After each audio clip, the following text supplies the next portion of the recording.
Dallas is at Washington. Stat of the game. 4 quarterbacks have scored 26.4 or more fantasy points against the Commanders with 30 or fewer pass attempts, including Dak Prescott. So I don't know if you guys have any Dak leagues. I'm just going to have to decide between Dak and Lawrence. Ordinarily, I'd say Dak, but, I'm a little worried about the Commanders scoring 5 points in this game. Did you get Lawrence back in the leagues you dropped him? In one of them, yeah. And then in FFT, I don't think I dropped him, but the waivers haven't run yet. But we'll, all right. Dak, what's up? This is hilarious. So I was thinking, and I think you said you were going to do this. Like, I need to do some research on how many passes Dak throws when the other team doesn't score very many points. That has not happened. There just are not games where the other team doesn't score very many points. I show one game all season where the Cowboys opponent has scored fewer than 21 points. Yeah, what game was that? That was against the Raiders. Yeah, right. And Dak threw 4 touchdown passes. Yeah, right. I've got 5 games where they allowed no more than 24 points, which is great for That's their good defense games when they've given up less than 24. I know, and he's been awesome. I mean, amazing. 29.3 or more in 4 of 5 games. So there's no reason to not like Dak Prescott. So I'm just right. I mean, we just start him. I'm third for me. Okay. Top 3, I think, for everybody. How about Javonte Williams? Jamie, start or sit? As long as he's healthy, I'm going to start him. I mean, this Commanders defense is terrible, and hopefully he's able to play a full game. But, I mean, I don't know. This feels like all systems go for the Cowboys. Okay, honestly, yeah. So then let's just talk about Jake Ferguson, because Pickens and Lamb are going to be starts, and Ferguson, Dave, starter sit Jake Ferguson. I'd try and get away from him, and it doesn't really have a lot to do with the matchup. The matchup's favorable, but if you're Dak Prescott and you've got time to throw, are you really going to check down to Jake Ferguson, or are you going to throw to Lamb, who's due for a bounce-back game, or Pickens, who continues to make huge plays for Dallas?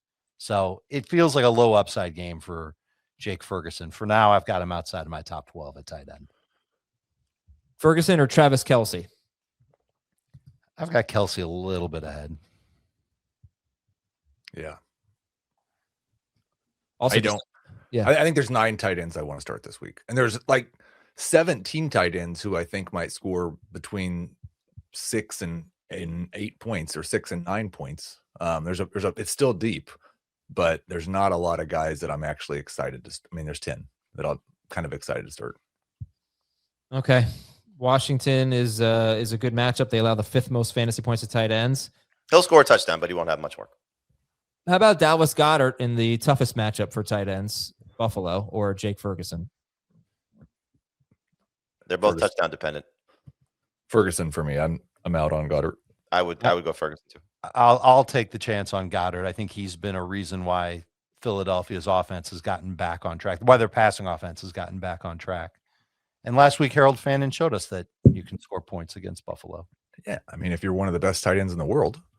I mean, Mike Gesicki did it in week 14 too, and he's one of the worst tight ends in the world. All right, Washington on the other side of the ball here. Is there any Commanders player? First of all, you guys are approaching this as if Josh Johnson's going to start. You're thinking Mariota's not, as of now, not going to play, right?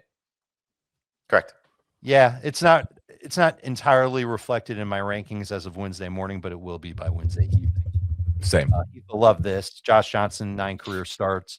His career touchdown rate is 3.5%. Heath, you can let everybody know just how bad that is. His interception rate is 5.1%. Heath, you can let everybody know how bad that is. 56% completion rate. He's a third stringer for a reason. His touchdown rate it's 2.3%.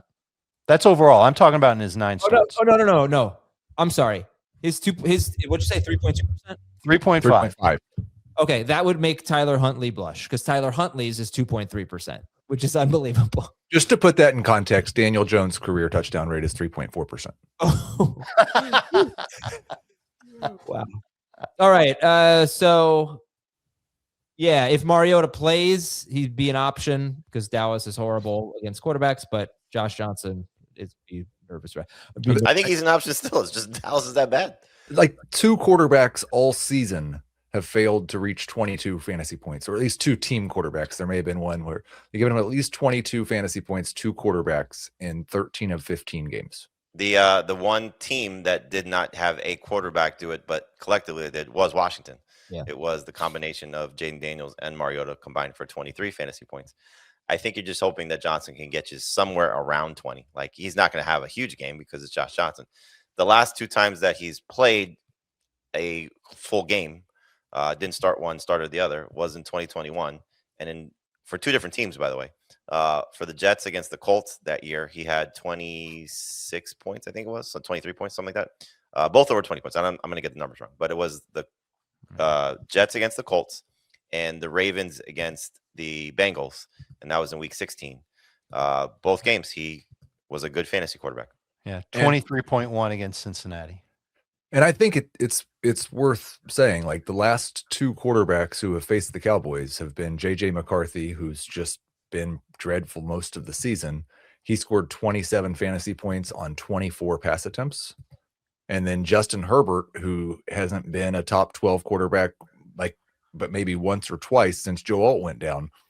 And he scored 34 fantasy points on 29 pass attempts. They have given up 27 or more to 4 of the last 5 quarterbacks they've faced. It's unbelievable. So what does this mean for Deebo Samuel and Terry McLaurin, Heath? I think you have to like Terry more. The interesting thing with both these guys is that if you look at the raw target numbers, they've been really low lately. It's because Washington has just done everything they can to commit to the run, and they haven't thrown the ball very much. I don't think they'll have that option in this game. I think you have to favor McLaurin because the thing that I think we said this on the Sunday stream, and I hope somebody started him in a deep flex.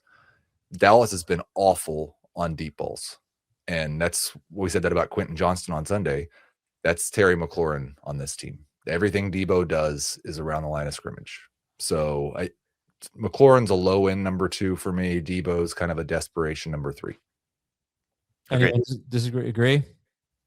So is Terry McLaurin ahead of the Michael Wilson, Zay Flowers, Christian Watson, Tedero McMillan group? He's in that mix. I'd still start Wilson over him, but he's right behind those guys. Right. I've got Zay ahead of him too, but yeah, I've got him ahead of Tedero and ahead of Watson. Okay. And Deebo, like Deebo or Wan'Dale Robinson? Wan'Dale. I said Deebo was a desperation number 3. Why are you asking about Wan'Dale? Because he sucks. I don't know. I don't know. Bad game. Wan'Dale's going to be like a low end number 2 receiver when it's all said and done. In PPR, non-PPR, he'll be a little McLaurin or Wan'Dale. Who? Oh, McLaurin over Wan'Dale for me. I think they're very close. McLaurin has a higher ceiling. Yeah, for sure. I've got Wan'Dale higher. Okay. Would you start both McLaurin in a half PPR league? Would you start both McLaurin and Deebo Samuel over Chris Rodriguez? Yeah, I mean, well, is Quentin Williams playing? Right. We're still not sure. He was estimated as limited. We don't know. They're saying it's a neck. They've discarded the concussion label from the injury report. Is that the answer? Is that we start Rodriguez if Williams plays, or we consider Rodriguez Williams if Williams doesn't play, we consider Rodriguez. If he does play, we don't consider him. I don't think it should be don't play Rodriguez. It's just the numbers are awful for running backs against Dallas with Quentin Williams. And so this is a touchdown or a bust guy. I mean, he's not going to be involved in the passing game. He is not going to go for 100+ yards unless Williams is out and they just, feed him over and over again. But with Williams, flex at best. Without Williams, borderline number 2 running back. Like, that's the difference. And I'm half PPR right now. I've got Rodriguez ahead of Deebo. Yeah, I don't know if I could pull the trigger on that. It's just Rodriguez. If he doesn't score, it's really bad. And we can say the same thing about Deebo, but at least Deebo will get some catches. Johnson could keep his passes short. He's not known as a downfield gunslinger to begin with. But I would take Corum easily over Rodriguez. I would take same guy. Yeah, but I'd rather have the one I'd rather have the one playing on a winning team that could have a lead against Atlanta than I would be in case Washington just gets the doors blown off. And Krosky Merritt's going to get some run too. That'll take some work away Yeah. from Rodriguez. I can't get excited about Rodriguez no matter whether or not Quinn and Williams plays. If Mariota were out, would anybody want to start the Cowboys DST? They're if so you're desperate. bad. They're so bad. I can't do it. Yeah, they're horrible. I mean, you just mentioned the interception rate for Johnson. So there'll be some. I mean, look, this is still a guy that's 39 years old and hasn't played in forever. So I know that's why I'm a little nervous about McLaurin as a number 2. I mean, there are never that many trustworthy wide receivers, but like If Johnson starts, I'll start the Cowboys.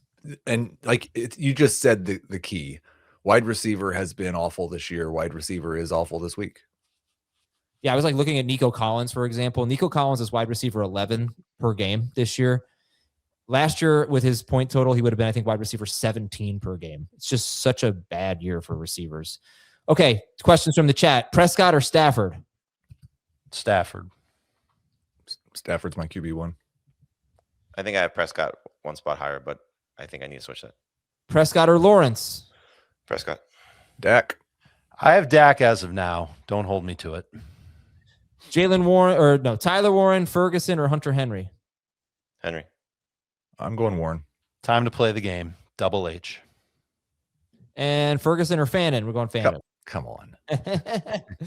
Debo, Mac Hollins, or Brenton Strange? PPR. Debo.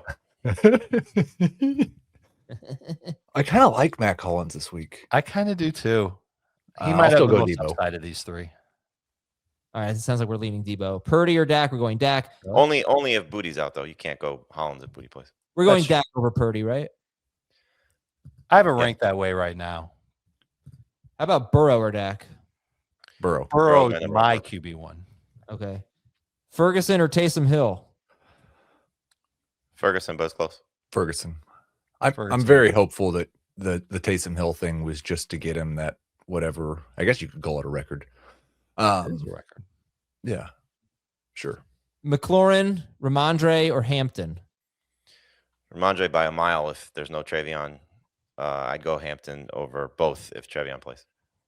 I'd go Hampton if Vidal is out.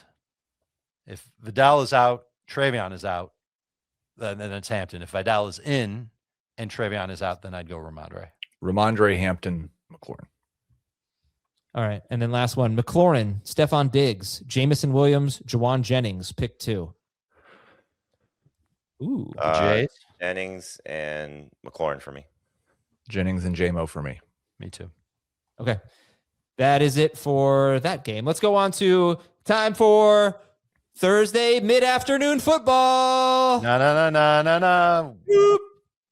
Okay. So Detroit at Minnesota. A couple things to look back at here. Before Minnesota went on this crazy run of allowing 1 touchdown pass in their last 7 games, they faced Jared Goff, and he scored 23.4 fantasy points. In week 9, he threw 37 passes. The 2 weeks before that, they were terrible. So Goff was the last quarterback who did well against Minnesota. The other thing, I mentioned this earlier, these two teams met in Detroit in week 18 last year. Jared Goff had scored 28 or more fantasy points in 4 straight games, 14 touchdowns to 1 interception in those games. He was the hottest quarterback in the NFL. In that game against Minnesota, he threw 2 picks, 1 touchdown, scored 11.2 fantasy points in a 31-9 win. And the 9 is obviously the big concern here because of Brosmer. Last year, remember, Darnold had a horrible game. And Minnesota was second best against quarterbacks last year. And it's a lot of parallels, a lot of similarities between that game and going into it and this game. All right, we talked enough about Goff. Just go rewind the podcast if you want to hear it. But he's, like a borderline starter for Dave and Jamie, for Dave and Heath, and a sit for Jamie. All right. We can't even think about David Montgomery, I assume. He just gets hardly any work. We're going to start Jahmyr Gibbs, but there's actually a lot working against him. He's wouldn't be a shock if he had. No, forget it. Forget it. Just He might only score 18 fantasy points. It's a real risk. I do not have him as the top 3 running back this week. He scored 5.8 fantasy points against them in their first matchup. And they've been actually not that great against the run, but the Vikings allow the fewest receiving yards per game to running backs. Whatever. We're going to start Gibbs and sit Montgomery. Okay. Jamie, let's talk about these wide receivers. The scenarios with and without, because you are by far the lowest on JMO, with and without Amon-Ra St. Brown.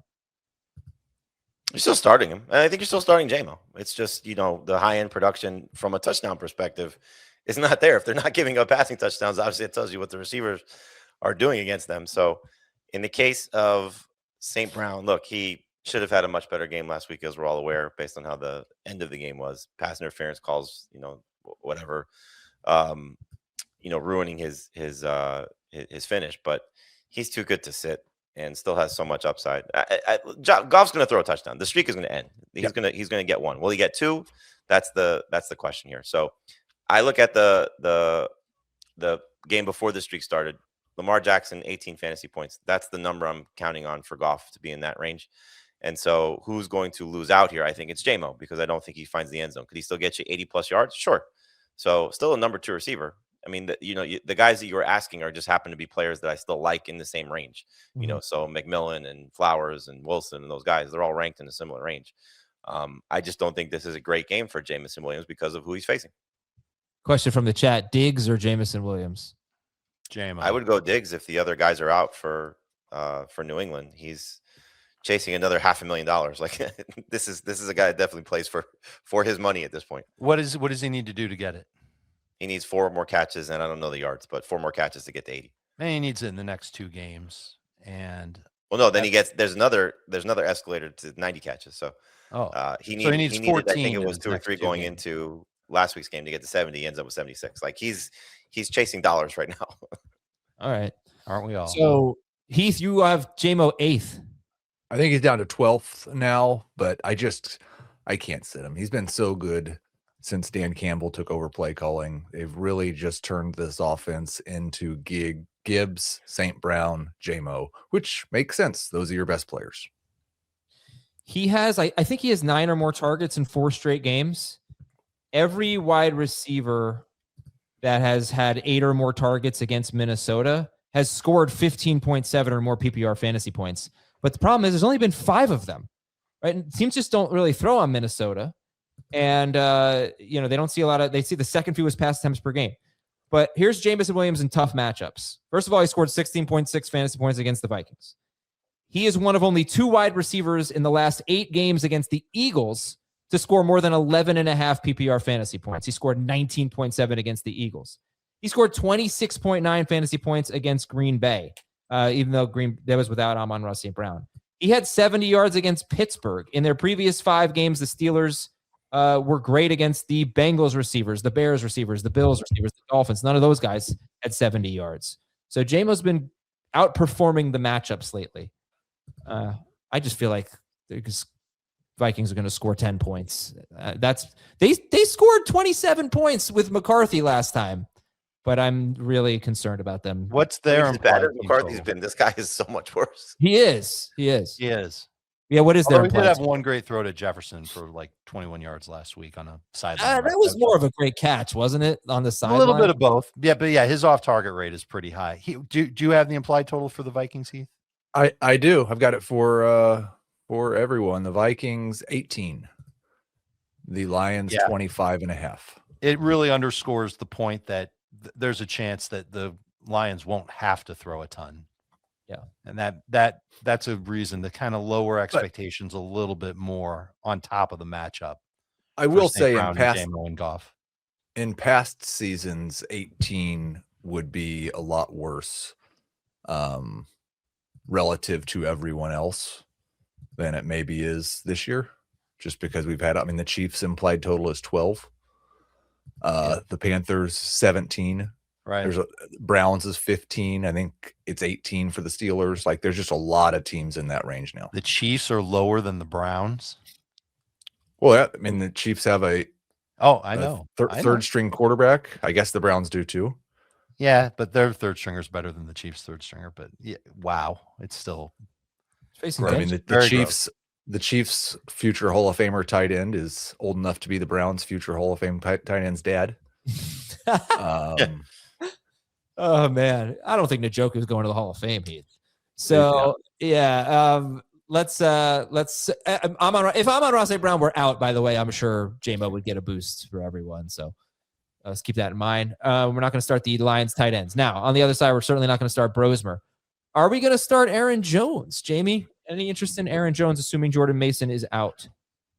Yeah, I mean, look, the Detroit run defense was completely awful last week, and Jones is going to get the majority of the touches if Mason's not there. I don't think Xavier Scott factors in a big way. Right. So you don't love that he's not 100%. You don't love the quarterback situation. And obviously Detroit, whatever slim playoff hopes they're clinging to, they need to win this game. So this could be a bloodbath for the entire Minnesota offense because of who's under center. But I think you got to look at Jones as a number 2 running back. Hopefully he's going to get some catches. Hopefully Kevin O'Connell's creative with their, rushing attack here, but it's not a, like the guys we talked about from Tough Calls perspective. Like he's in that range of Bucky Irving and Tony Pollard and those guys. And you can make cases for and against all of them versus Jones. I just think you're hoping for the workload here to sort of carry through for Jones and it to be mostly a run heavy attack for Minnesota, because that's the only way they have a chance to win this game. I just like, and I think he's 18th in the projections for me. So that's pretty good. That's a start.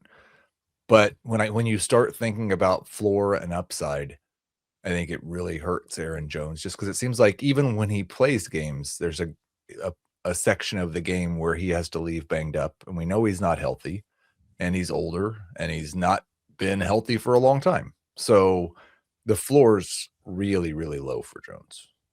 Yeah, and the ceiling's probably not that high. Obviously, we could always be wrong about that. He could score 3 touchdowns, but they're implied that would be more than their implied total. So, right, you got to think about that. The Rams, the Lions' run defense has been kind of leaky. I'd say 3 of the last 4 games. But the Rams ran all over them. Josh Jacobs had a pretty solid game. So it's better matchup lately.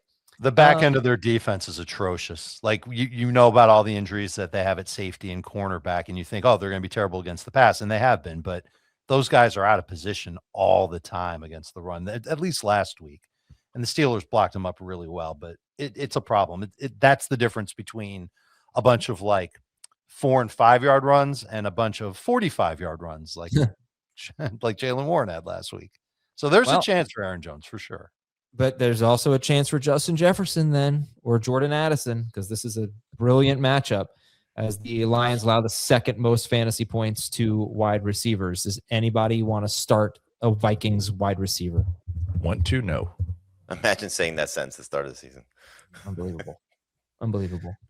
I mean, like we have Justin Jefferson in a 14-team league going against Dave. We have to start him. I hate it. But it is what it is. Good. I'm glad. You know what you really don't want is an interception rate that is higher than your yards per attempt. And it's a very low number of passes, but Max Brosmer has thrown 47 passes. He has an 8.5% interception rate with 4 interceptions on those 47 passes. Yikes. He is averaging 4.7 yards per pass attempt. Oh my gosh. Like the worst quarterbacks are much better than this. So is the best case scenario a 10 target, 8 catch, 70-yard game for Justin Jefferson? No, I think the best case scenario is Justin Jefferson catches a hitch and the Lions secondary, whoever's covering him, falls down and Justin Jefferson runs for a touchdown. Takes off. Yeah. Like the idea that he might catch 8 of 10 passes. Yeah, right. Yeah. But remember, Brosmer, I mean, going to Seattle, one of the hardest places to play in your first ever start, will be more challenging than facing the Lions at home. But we're not for sure. I mean, he averaged 5.8 attempts against yards per attempt against the Giants. There you go. Booyah. Jefferson or Troy Franklin? Half PPR. I think I have him back to back right now. Right now, Jefferson's ahead. I have Jefferson higher. All right. These are chat questions, by the way. Montgomery or Dylan Sampson? We won't probably know the answer to that. So you got to go Montgomery. How about this? If Sampson is practicing Wednesday in full, you can feel pretty good about his chances to play. I don't think he'll be the every down back for Cleveland. I think Sanders will mix in, and I'd be a little worried about Sanders, who's a bigger back, working at the goal line. But I think if we see Sampson practicing in full by Wednesday, and maybe a word about it on Thursday before the Lions play, Sampson's the pick. I'll tell you right now, I have Travion Williams 1 spot behind Dave Montgomery right now. Yeah, I I'm was not just going to feeling say, David in Montgomery. full PPR, I would start both Sanders and Travion over Montgomery if Samson was out, but we won't know that either. Right. Yeah. Okay. Hurts or Jared Goff? Hurts. Hurts. Rank these 3 DSTs: Lions, Texans, Rams. Texans, Rams, Lions. I have it Texans, Rams, Lions, all of them top 12. Yep. I forgot to mention the Lions DST. I can add them. Justin Jefferson or Parker Washington? Still Jefferson. Yeah. Michael Wilson, Jamison Williams, Jalen Waddle, Stephon Diggs. Pick 2. The first 2 for me. Yep. Wilson and Diggs for me. You guys are going with them over Jalen Waddle. Okay. Just that's cool. Just making sure. And Woody Marks or Aaron Jones? Jones. Agreed. All right. It is time now for Thursday Night Football. Nah. Denver's at Kansas City. Heath, how you feeling about the stadium thing? I was trying to really have a positive show, Jamie. I was trying to bring positive energy. I think it's an absolute disaster. Wow. I don't care about the Missouri-Kansas state line thing. I grew up close to the state line and I cheered for the Kansas Jayhawks, so it obviously didn't bother me. But I just think going to a smaller dome stadium and pissing off a bunch of your fans and probably charging 30% more for seats and having a bunch of corporate boxes, I think you got 5 years left of Kansas City having a significant home field advantage, and then they probably won't. Home field advantage is the most overrated thing in sports. It is in a lot of places, but and this could be wrong. Like maybe I just think that there's still 3 or 4 games a year in Kansas City where you can get in for under $50 because it's outside and the weather sucks. And I think the people who are excited about those kinds of deals are going to provide a much different environment than the people that are excited to go watch a game in a box in a dome. Yeah, it's very possible. I think a lot of teams like the Giants, you could say they have this, right? They went from a kind of a smaller, not small, but smaller stadium to this huge stadium that's cavernous. And people think they don't have this home field. They've sucked every year, basically. They've been in that. So no one really knows. Well, yeah. I mean, like, I think the whole idea, like, they must have thought when they built that stadium that you could turn the turf monster on and off. And it just turns out it takes out their players too. Exactly. Oh, that turf. All right. Denver's at Kansas City. Starter sit Bo Nix, Dave Richard. Low end starter. I still think the Chiefs are going to try on defense. They certainly did last week with their pass rush at bare minimum. And that's kind of been the Achilles heel for Bo Nix. When he's under pressure, his efficiency goes down. And it feels like it's an RJ Harvey game anyway. So it's a real tough call for me between Goff and Nix, but I'd lean Goff. Goff and Nix. Okay. Nix, last I checked, was 13th for everybody in the rankings. I will double check. Is that right? Yeah, it's where he is for me. 13th, right in between Mayfield and Herbert for Heath, right in between Herbert and Shuck for Dave, right in between Shuck and Goff for Jamie. Nix is okay. RJ Harvey, like or love this week? Love. Like a milkshake. Yeah. Top 10. Is anybody concerned that he only had 7 carries last week? I mean, they were behind, which is rare Yeah. against at home, at least. They're not going to be chasing points here. This should be a potentially huge RJ Harvey game. So, no, I'm not worried about what last week was. And the Jaguars' run defense is good. Yeah, but we heard Sean Payton say, I want to get Jaleel McLaughlin more involved. And Harvey had 7 carries, McLaughlin had 5. I mean, he was coming back from a rib injury that we were even concerned if he was going to play. So, okay. So there you go. Cortland Sutton is a must start. Troy Franklin is apparently right there with Justin Jefferson. He's in the mix. Would you start Troy Franklin or Bucky Irving? Bucky, but it's close. All right. Going to look for some chat questions, which we'll read in a little bit. Would you start Troy Franklin or Jalen Waddle. Waddle for sure. Yeah, you should like Park. He's just behind for me, Parker Washington. Mm-hmm. So that's kind of gives you the range he is. That desperation wide receiver 3. There you go. Okay. He shouldn't be higher than that with Pat Bryant out? He is for me. Where is he for you? Like 28. It's Troy Franklin we're talking about here. And the Chiefs, I think they've been kind of an okay matchup actually recently. They're now 14th against wide receivers.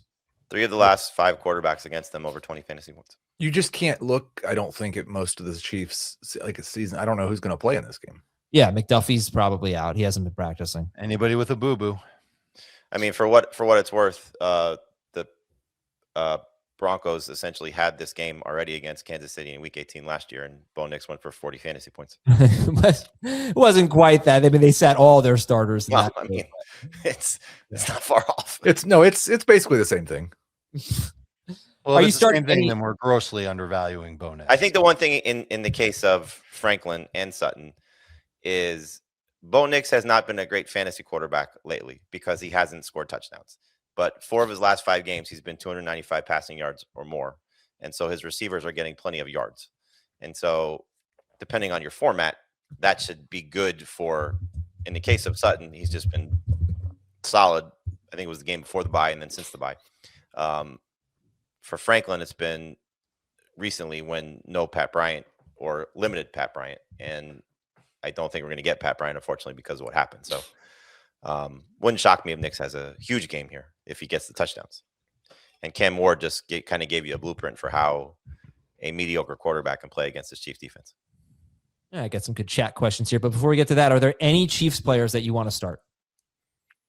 Kelsey's the only one in consideration. I don't want to start him, but I don't know that I can find a better option. I think it's one of the most difficult things, like narrative versus the probable reality, is I think this is most likely Kelsey's last game at Arrowhead.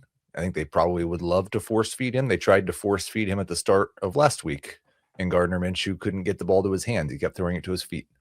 So I don't know against the best defense in the NFL if a third string quarterback can get the ball to him. I think they'll try to. Well, if Rashee Rice plays. And his best game of the year came against this defense. Yeah, I mean, I'm pretty much taking a no Chiefs policy here. Even though Pacheco, it's worth mentioning, Pacheco was like dominating snaps. He had 6 catches, I believe. 6 catches for 41 yards, 8 carries for 34 yards. He had 13 catches in his first 11 games, Pacheco, and then 6 last week. And obviously, with Oladokin at quarterback, he might be checking. We're not supposed to say his name. What's that? The Chiefs' third string quarterback. Okay. Well, I didn't say his full name. Rashee Rice, if he plays, I will point out that he has not been good in tough matchups this year, really, even with Patrick Mahomes, including. Just rewind to what we said about Justin Jefferson and apply it to Rashee Rice. Like, you can't trust him. This will probably make me look stupid in like 6 hours, but I just don't see any possibility that Rashee Rice plays. He's in the concussion protocol still. Yeah. He has not had a limited practice yet. You have to have a limited practice day and a full practice day. I don't know in what universe he could play. Okay, fair enough. Then let's read some chat questions here. Start 2, RJ Harvey, Woody Marks, Amarian Hampton, Michael Wilson, half PPR. Harvey and Hampton.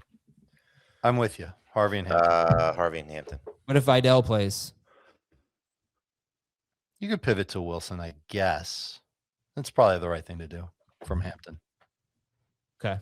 Pick I'd 3. probably still be Harvey and Hampton. Cortland Sutton, Mike Evans, CeeDee Lamb, Drake London, Tedderell McMillan. Pick 3. First 3. It's probably the right answer. Yeah. London and Evans are really close for me. Oh, well, this is even weirder. Let's start 2. Sutton, Evans, London. I guess, I don't know. Let's be easier. Let's just Sutton and Evans. London is obviously not, they even acknowledge he's not 100% healthy. So Troy Franklin or Michael Wilson? Wilson. I don't know why I clicked on this one, but Olave, Pickens, or Ibuka? Olave. No, Pickens. It's gotta be Pickens.